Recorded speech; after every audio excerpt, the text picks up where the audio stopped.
이번 주 시장은 약세장의 기로에서 바닥의 신호를 잡아낼 것인가 여기에 주목이 되고 있습니다. 자, 일단은 많이 하락했기 때문에 반등할 수 있는 신호들이 나오고 있다. 뭐 그런 식으로 얘기가 될 수도 있겠고요. 전체적으로 이제 침체기가 있었던 시기와 좀 비교를 해봤을 때 뭐 지금 현재 시점에서 경제 침체가 발생이 된다라면 더 많이 하락할 수 있지만 또 그렇지 않다라면 이 정도 하락이라면 바닥에 나올 수 있다. 이런 식의 얘기가 나오는 거죠. 즉 중요한 것은 앞으로 더 경제가 나빠질 것이냐 아니냐에 대한 부분인데 이 부분에 대한 대답은 어느 정도 알고 있으리라 생각합니다. 자, 여기에 대한 이야기들 자세하게 좀 알아보겠고요. 자, 지금 4월달부터 5월 지금 현재 시점까지 약 5개 종목 중에서 1개 종목은 연중 신저가를 기록했다라고 합니다. 뭐 삼성전자라든지 뭐 카카오라든지 이런 종목들 다 포함시켜서 그렇죠. 지금 조정이 작년 7월부터 끌려져 내려왔기 때문에 거의 10개월 정도 조정을 받은 상황이거든요. 자, 그렇다면 뭐 연중 신저가가 나온 종목이 더 많이 늘어날 수 있는 상황이기도 하겠고요. 그래서 약 20% 정도가 연중 신저가, 그 다음에 거의 한 80% 이상은 뭐 이제 고점 대비 하락세를 보이고 있을 것이다라고 판단되는 그런 상황이기도 합니다. 자, 이 내용도 가서히 알아보도록 하겠고요. 자, 증권사에서 하반기 증시가 3,000포인트를 갈 것이다 라는 얘기를 하고 있습니다. 또는 넘어갈 수도 있겠다 이런 얘기를 하고 있는 부분이기도 합니다. 일단 밴드폭을 이렇게 정했어요. 상단을 3,000포인트, 하단을 2,600포인트 정도 이렇게 정해놓고 있는 상황인데 뭐 지금 이제 현재 주가 상황으로 본다라면은 2,600포인트 정도라면 지금 현재 주가 수준이잖아요. 그러니까 내려간다기보다는 이제 상방 쪽으로의 가능성이 훨씬 더 높다 이런 쪽으로 해석이 될 수 있을 것 같은데 자, 왜 그런 이야기가 나왔는지 알아보도록 하겠습니다.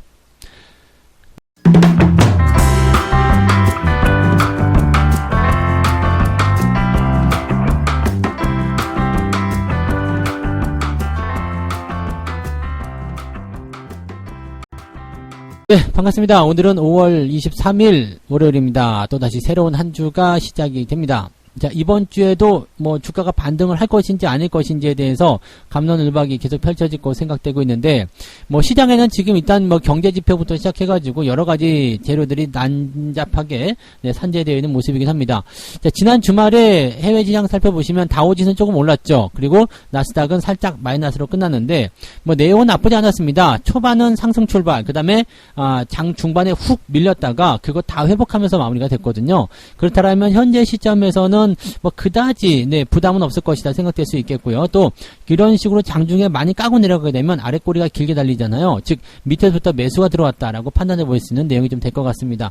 자, 이런 분위기 속에 있기 때문에 시장이 바닥이다 아니다를 가지고 이야기 굉장히 많은 상황이긴 한데 자, 미국에서는 지금 약간 흥미있는 재료를 좀 만들어냈습니다. 뭐냐면 과거에 주가가 약세장으로 빠졌을 때 약세장은 평균 338일 정도 지속됐다. 자, 그러니까 보통 이제 추세가 형성될 때는 한 1년 6개월 정도 걸린다. 뭐 338일인데 왜 1년 6개월이냐?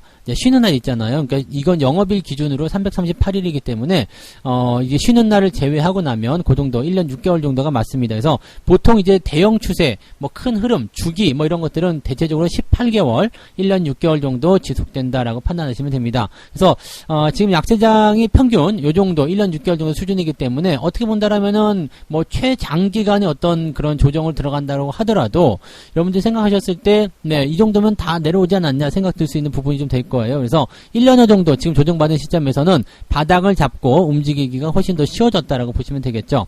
자, 그 다음에 약세장의 평균 38% 정도의 낙폭을 나타냈는데 이 38%라는 수치는 약간 유동적입니다. 왜냐하면 이제 그 경기 침체가 있었던 2000년 그리고 2008년 2020년 같은 경우는 주가 낙폭이 무려 47.9% 거의 반토막이 났다는 얘기가 되는 거고요. 경기 침체가 동반되지 않았던 그런 어떤 그 조정장에서는 주가가 평균 손실률이 낙폭이 21% 정도 수준이다 보시면 되겠습니다. 자, 지금 나스닥이나 뭐 코스피나 코스닥이나 다 합쳐 보시면은 아마 아실 것 같아요. 20% 정도 수준. 뭐 이거보다 조금 더 많이 가면 이제 30% 정도 수준이긴 한데 경기 침체가 아직 동반되지 않았다라는 것을 가정해 본다라면 자, 지금 현재 20%가 훌쩍 넘는 이러한 낙폭들은 약간 과하다라는 느낌이 좀 나올 수밖에 없는 상태가 좀 되겠죠. 그래서 지금 이제 공식적인 약세장으로의 진입 그리고 그 이후에 이게 경기 침체라는 것이 나올 것이냐 말 것이냐를 가지고서 네, 이제 추가적인 하락이냐 아니냐를 볼 수 있을 것 같아요. 근데 경기 침체가 나와서 추가적인 하락이 나온다고 하더라도 뭐 지금 47.9% 지금 30% 정도 그렇게라면은 주가가 또 그렇게까지 많이 빠져야 될 이유도 없을 것 같죠. 이미 많이 한 5분의 3, 5분의 4 정도가 하락해 있는 상태인데 이 상태에서 나머지 1을 채운다 해서 크게 영향은 없을 것 같다는 얘기죠. 그래서 이제는 약세장에 대한 어떤 충격보다는 그 흐름 속에서 바닥을 잡는 그 기간 또는 그 연습 이런 것들 좀 해야 되지 않겠나 판단이 되는 부분이기도 하겠습니다. 지금 월가 내에서도 미국 경기 침체와 주가 바닥론에 대한 갑론을 막 계속 나타나고 있습니다. 결과가 없는 거죠. 사실 뭐 누가 어떤 이야기를 하든지 간에 그거는 끝나봐야지 하는 이야기인데 어쨌건 어떤 집단은 경기 침체가 올 것이다. 또 어떤 집단은 경기 침체 없다. 이런 얘기를 하고 있습니다. 골드만삭스는 향후 2년 안에 경기 침체가 일어날 가능성이 35% 정도다 라고 되어 있고요. 웰스파고 같은 경우는 올해와 내년 미국이 완만한 경기 침체를 겪을 것으로 내다봤다. 근데 완만한 경기 침체라는 건 없습니다. 경기가 침체됐다는 것 자체가 일단은 매우 심각한 수준이라는 것을 얘기하기 때문에 완만한 경기 침체 같은 건 없죠. 그리고 경기 침체가 일어나는 시점에서 인플레이션이 들어간다는 것은 상당히 어려운 부분 중에 하나인데 물론 이제 전쟁과 관련된 그런 부분 때문에 갑작스럽게 올라가는 부분이 있어서 좀 특이한 상황이라고 볼 수 있겠지만 경기 침체를 완만하게 보기는 조금 애매하겠죠. 그 다음에 골드만삭스가 2년 안에 경기 침체에 진입할 가능성을 35%로 전망한 것도 실질적으로 보게 되면 35% 정도면은 거의 무시해도 되는 수준 아니겠는가 생각됩니다. 뭐 지금 10개 중에서 뭐 65개 정도가 이제 아닌 거고 35개 정도가 이제 10개가 아니라 100개 중에서, 네, 65개 정도가, 네, 아닌 거고, 35개 정도가 이제 경기 침체로 간다는 이야기인데, 이렇게 된다면 훨씬 더 아닐 가능성이 높다라고 봐야 되는 부분이죠. 이게 이제 나쁘게 얘기하려면, 침체가 될 가능성을 35%, 그 다음에, 아닐 가능성 65% 이렇게 얘기하고 있지만, 실제로는 아닐 가능성 65% 경기 침체 문제 없어. 이렇게 얘기해도 되는 거거든요. 그러니까 같은 얘기를 가지고서 지금 나쁜 쪽을 부각시켰다라고 보시면 되겠죠. 도이치방크 같은 경우는 조금 다른 얘기합니다. 경기 침체가 임박하지 않았다라고 얘기했지만 만약에 미국 경기가 경기 침체에 진입하면 주가는 35에서 40% 정도 하락하게 될 것이다. 그래서 S&P 500 지수가 3천까지도 떨어질 수 있다. 뭐 하나만한 이야기죠. 경기 침체가 올 것이다, 안 올 것이다. 근데 안 올 것 같지만 만약에 온다면 이런 얘기는 필요 없는 거고요. 일단은 저런 입장에서는 네, 확실하게 해줘야 될 것 같은데 네, 아무튼 뭐 경기 침체가 임박하지 않았다라는 이야기를 좀 했고요.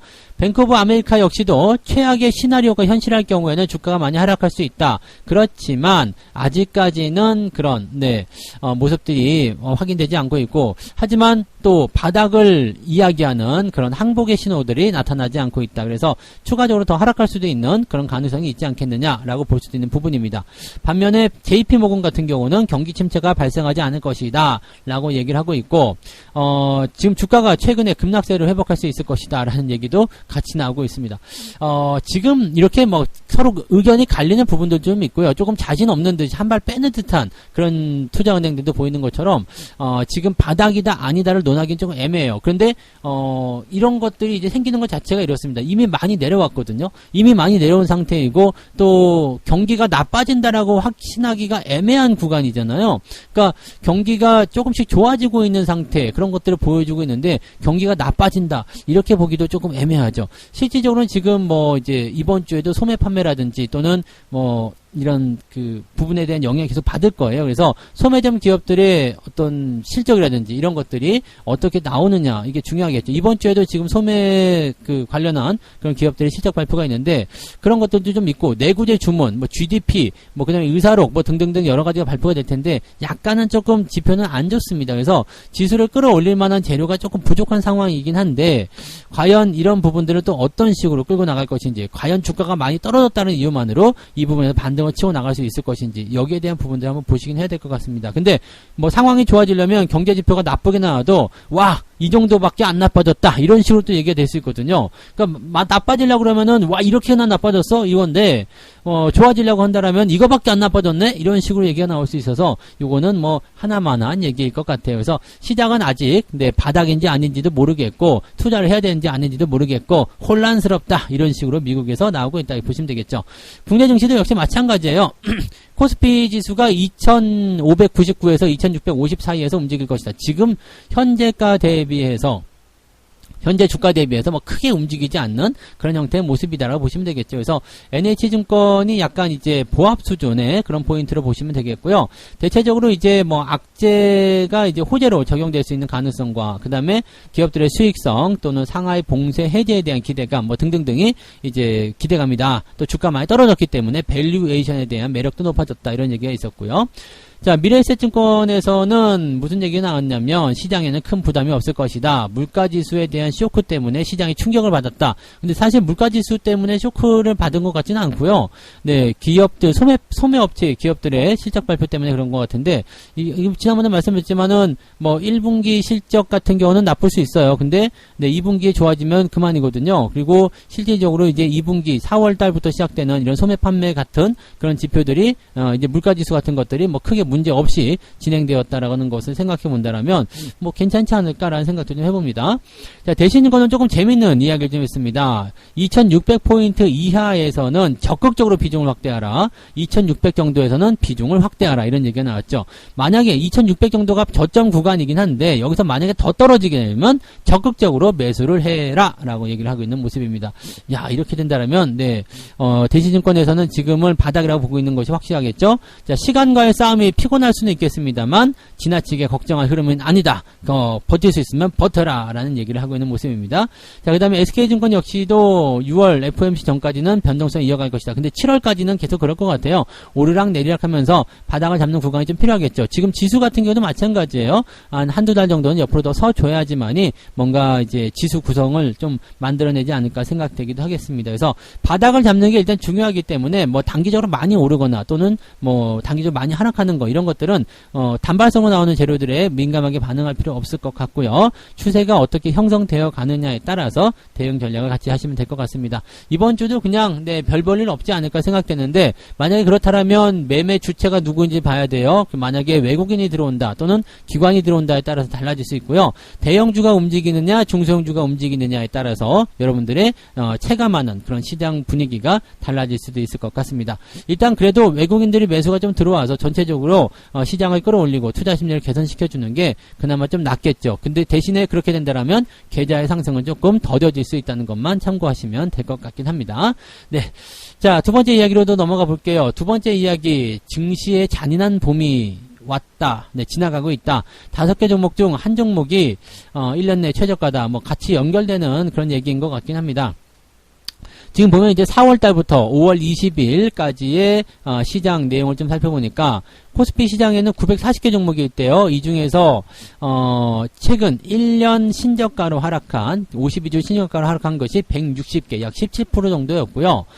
코스닥 같은 경우는 1577개 종목 중에서 343개의 종목이 신저가 기록을 갈아치웠다. 지금 코스닥 쪽에서 신저가가 나온 게 훨씬 더 많이 있다는 것을 생각해 보실 필요가 있겠습니다.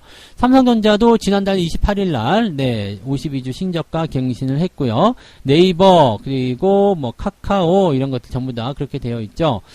네이버는 작년 여름 고점 대비해서 43%, 카카오는 54%나 하락을 한 상태입니다. 코스닥 같은 경우도 셀트리온 헬스케어, 셀트리온 제약, 이런 종목들이 와, 이것도 56%, 59%씩 하락을 했네요. 그 다음에 카카오 게임즈, 펄어비스가 가장 많이 빠졌어요. 고점 대비해서 61%나 하락을 했습니다. 고점 대비 많이 내렸다고 해서 매수를 하려고 마음 먹으시는 분은 안 계실 거라 생각하고요. 추세가 일단 마무리가 돼야 되겠죠. 자, 그래서 지금 이거예요. 시가총액 상위 종목들이 이렇게 대책 없이 막 엄청나게 하락을 해버리게 되니까 여기에서 지수가 빠져내려가는 것은 당연한 일이 아니겠는가 생각되고, 그 배경 뒤쪽에 누가 있었어요? 외국인들이 있었죠. 외국인들이 무지막지하게 팔아먹었다는 얘기입니다.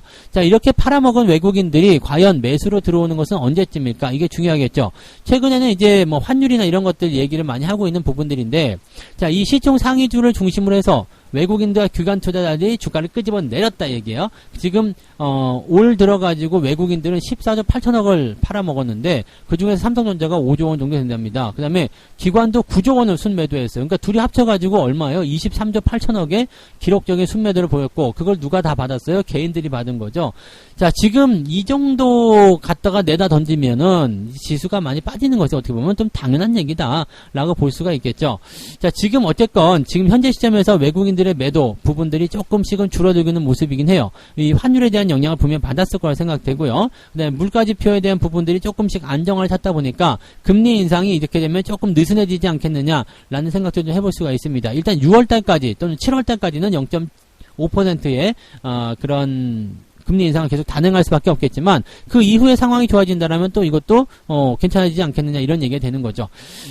지금 일단 기업들의 실적이 계속 올라가는 것도 우리가 생각해야 돼요. 기업들의 실적은 계속 좋아지고 있어요. 삼성전자만 보시더라도 아시겠죠. 실적은 좋게 나오는데 주가는 못 올라가거든요. 그렇게 되면 어떻게 되겠어요? 주가가 계속적으로 저평가 국면에 놓일 수밖에 없습니다. 그래서 뭐 퍼라든지 이런 부분들이 계속 낮아지게 되기 때문에 이런 것들은 결과적으로는 위쪽으로 한번 빵 하고 터질 수밖에 없습니다. 왜냐하면 저평가된 기업들이 질비한 상황인데 경기가 좋아진다든지 악재가 해소된다든지 이런 상황으로 하게 되면 얘네들한테 앞다퉈서 매수가 들어올 확률이 매우 높기 때문이죠. 그렇기 때문에 여러분들은 지금 현재 어떤 것을 봐야 되느냐면 종목이 괜찮은가, 네, 이 기업 실적 잘 유지되고 있는가, 이 기업은 네, 잘 버텨주고 있는가, 그런 것들을 보시면 되겠어요. 그래서 내 포트폴리오 내에서 잘 버텨주고 또 실적도 잘 개선되고 있는 종목이라면 주가가 내리면 내릴수록 오히려 저평가가 더 심해질 수밖에 없기 때문에 여러분들 그런 종목들에게는 네, 그냥 매도라든지 이런 것들 생각하지 마시고 홀딩을 잘하고 나중에 돌아설 때 더 사야 되겠다라는 공격적인 마인드를 가지시는 게 좋습니다. 자, 일단은 어떤 종목을 가지고 있느냐가 포트폴리오의 수익률에서 가장 큰 것을 결정하겠습니다만 좋은 종목을 가지고도 주가가 떨어질 때는 속수무책일 때도 있습니다. 하지만 이럴 때 필요한 것은 뭐예요? 믿고 기다리는 그런 전략이지 않을까 생각되니까 그런 부분들을 잘 체크해 주시면 좋겠네요. 네. 자, 세 번째 이야기로 넘어가겠습니다. 자, 하반기에는 증시가 반등할 수 있을까? 이제 상반기가 끝나가니까 하반기 증시 전망이 나오는 것 같아요. 삼성증권하고 한국투자증권은 하반기 지수의 등락 범위를 상단 쪽 3,000포인트로 잡았다고 합니다. 삼성증권 연구원 같은 경우가 이제 삼성증권에서 2분기 인플레이션 피크아웃이 나오게 된다면 하반기 성장률이 회복이 될 것이고 연준의 긴축 속도를 조금 이제 줄여줄 것이다 라고 얘기를 하게 됩니다. 그래서 이게 대한 기대감이 좀 있을 것이다 라고 보여지는 부분이고요. 한국투자증권에서는 지수의 완만한 회복세가 나타날 것으로 생각된다 라고 얘기했고요. 5월과 6월을 통과하면서 등락을 반복할 수 있겠지만 하반기로 넘어가면서 계속적으로 통화긴축 부담이 해소가 되면서 반등을 보이게 될 것이다. 자, 즉 두 증권사의 이야기는 지금이 저점이다, 바닥이다라는 얘기가 될 수 있는 거고요. K포투자증권에서는 대외 리스크가 일단은 완화가 되게 된다라면 최상의 시나리오가 나오게 되고 지수가 3,000포인트를 회복할 수 있을 것이다 라고 얘기합니다. 뭐 당연한 얘기겠죠. 지금 나와 있는 악재는 별거 없습니다. 어떻게 따지면 여러 가지인 것 같지만 실질적으로는 금리 인상 때문에 주가가 많이 떨어지는다라고 볼 수 있는 거고, 금리 인상 때문에 지금 약간 뻥쳐갖고 올라온 애들이 있잖아요. 그런 애들이 다 떨어지고 있는 상태거든요. 근데 금리 인상은 왜 일어났느냐? 물가 인상 때문이다. 인플레이션 때문인데 인플레이션 왜 일어났느냐? 러시아 전쟁 때문이다. 러시아 쪽 문제만 해결되면 되겠네? 맞죠. 그게 연쇄적으로 좋아질 수밖에 없는 상황이 될 수 있다는 얘기죠. 그래서 일단은 뭐 좋은 시나리오가 기대가 되고 있고 또 그게 나오게 된다면 네, 여러분들이 걱정하실 만한 부분보다는 지수가 3,000포인트를 회복하는 좋은 흐름을 보이게 될 것이다. 보여지면 되겠습니다. 자, 하지만 하단 같은 경우는 2,500과 2,460 정도까지 잡고 있습니다. 한국투자증권 같은 경우도 뭐 똑같은 얘기예요. 물가 상승을 자극하는 공급 부족이 해소가 되어야지 되는데 그거 아직 안 되고 있다. 그리고 중국이 지금 그 열쇠를 쥐고 있는데 얘네들이 지금 코로나19 때문에 상하이 봉쇄, 뭐 대도시 봉쇄가 들어가면서 여기에 대한 부분들이 이제 자꾸 위축되고 있는 상태다. 그래서 요것들을 이제 조금 해소를 시켜줘야지 상황이 좋아질 수 있다라고 얘기가 되어 있습니다. 신한금융과 IBK 같은 경우도 2,400과 2,850, IBK에서는 2,850까지 좀 높게 잡았네요. 자, 그 다음에 하나금융투자 같은 경우도 2,530에서 2,810, 그리고 네, 하단 정도는 이제 2,400에서 2,500 정도로 얘기가 되어 있습니다. 즉, 상단 같은 경우는 이제 뭐 2,850, 뭐 2,800 또는 뭐 3,000 이런 식으로 나오고 있지만 하단은 2,400에서 2,500 정도로 약간은 좀 부정적으로 잡혀 있는 부분이 많이 있다라고 보시면 되겠습니다. 근데 얘네들 범위 보니까 지금 현재 주가 대비해서 플러스 마이너스 한 뭐 10%든 20%든 이렇게 딱 정형화시켜서 잡아버린 것 같아요. 그러니까 올라갈 확률이 높다, 아니다, 거기에 대한 부분보다는 그냥 현재 시점 대비해가지고 기준점을 정해버린 게 아닌가라고 생각이 좀 드는 부분 중에 하나겠습니다. 자, 어쨌건 현재 시장에서의 뭐 나쁜 악재들, 재료들 이런 것들은 어느 정도 시장에 반영이 되어 있는 부분이라서 특별하게 걱정하실 내용은 없습니다. 다만 단기적으로 막 이리 갔다 저리 갔다 튀어다니는 어떤 재료들 때문에 갑자기 저런 종목이 올라가고 갑자기 이 종목이 올라가고 뭐 이런 형태가 벌어질 수 있습니다. 이럴 때는 어떻게 된다고요? 이리저리 옮겨 다니지 말고 잘 버텨라. 가만히 그 자리에만 있어도 다시 내 차례가 돌아온다. 이 부분을 잊으시면 안 될 것 같습니다. 꼭 기억하시기 바랍니다. 그래서 뭐 하반기에 3,000포인트를 간다. 이것도 뭐 좋지만 그게 중요한 게 아니라 이런 변동성 시장 속에서 많이 움직이는 그런 형태의 모습은 띄지 않는 것이 유리하다라고 말씀을 드릴 수가 있는 거겠죠. 네. 자, 이렇게 해서 오늘 3가지 이야기 전달해 드렸네요. 약세장의 기로에서 바닥 신호가 나올 것인가, 뭐 여러 가지 경제 지표나 그 다음에 뭐 부담감, 기업들의 실적 부담감들이 당연히 있겠지만 이것도 또 지나가야 되는 과정이고 결국에는 상승 흐름으로 가기 위해서는 이런 악재 국면도 지나쳐야 된다라는 얘기가 되는 거겠죠. 자, 그 다음에 5개 종목 중에서 1개는 최저가를 찍었다라는 얘기인데 신저가, 52주 신저가요. 이거 굉장히 의미가 있는 부분이지만 최근에 주가가 좀 많이 하락하는 그런 시장의 어떤 모습도 기대를 감안을 좀 해본다라면 뭐 충분히 가능성이 있다고 보시면 되겠죠. 그리고 개중에 약 80% 정도가 일단은 하락하는 종목들이다라고 볼 수 있다라면 시장에 약 80% 정도면 10분의 8 정도 되잖아요. 그러니까 그 정도라면 여러분들이 지금 마이너스를 보고 있는 게 어떻게 보면 굉장히 다행스럽다라고 보시면 되겠죠. 20% 정도의 종목이 상승했을 건데 그 중에 10개 정도는 아마 운이 들어갔을 거예요. 사놨는데 어쩌다 보니까 올라갔어. 나머지 10개는 뭐 단타를 친다거나 그런 상황으로 갔겠죠. 장기 투자보다는 단기적인 매매 접근으로 들어왔을 가능성이 높다는 거 생각하신다면 여러분들이 지금 뭐 요 정도 포트폴리오 유지하고 있다면 잘 하고 있는 거다라고 말씀을 드릴 수가 있을 것 같아요. 자, 하반기 증시는 3,000포인트를 갈 것인가? 뭐 미국도 지금 이거 가지고 막 싸우고 있지만 우리나라도 마찬가지 결론이 안 나 있습니다. 뭐 지나가 봐야지 하는 거기 때문에 그렇긴 하죠. 근데 하반기 증시에 일단 악재, 대외적인 악재가 일단 좋아지게 된다라면 부담감 없이 잘 끝날 수 있을 것이다라고 생각이 되겠습니다. 일단 3,000포인트까지만 가면 그냥 쭉쭉쭉 갈 수 있는 그런 기대감들을 좀 가져볼 수 있지 않을까 생각합니다. 자, 이렇게 해서 이야기들 마무리해보고요. 책 한 곡지 읽고 마무리하도록 하겠습니다. 요즘은 컴퓨터 단말기만 두들기면 즉시 증권사에서 제공되는 펀드의 실적을 알아볼 수 있게 됐다. 또 기업의 정보도 같이 알아볼 수 있게 됐죠.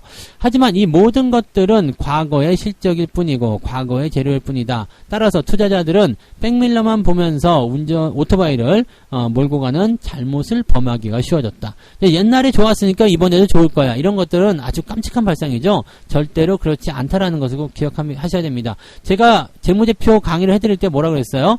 작년에 왕창 좋았는지가 중요한 게 아니라 살살살살 계속적으로 좋아지고 있는가, 또 시장 때문에 이런 실적이라든지 이런 부분들이 낮아졌다라면 이것이 일시적으로 낮아진 상태에서 빠르게 회복이 되고 있는가, 이런 것들을 중요시 봐야 된다는 얘기입니다. 그러니까 기업을 좋은 걸로 골라서 투자를 하고 그걸로 수익을 내시려면 일단은 시간 필요하다는 거, 그리고 정확하게 좋은 포인트에서 종목을 찾아내고 발굴해서 매수를 할 수 있어야 된다는 거가 되겠죠. 그래서 그런 정도로 여러분들이 잘 체크하시면 좋을 것 같습니다.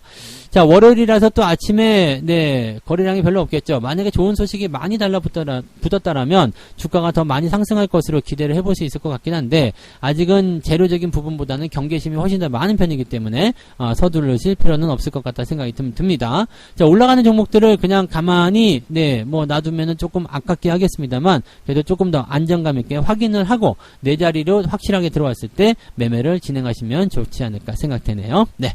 자, 오늘 그래서 여기까지 이야기 해드리고요. 오늘은 월요일이기 때문에 아침에 9시부터 무료 방송이 진행됩니다. 자, 오늘 방송 들으시고 조금 더 많은 이야기 나눠보고 싶으신 분들은 아침 9시에 무료 방송으로 오시면 되겠습니다. 자, 그러면 조금 있다가 무료 방송에서 뵙도록 하죠. 고맙습니다.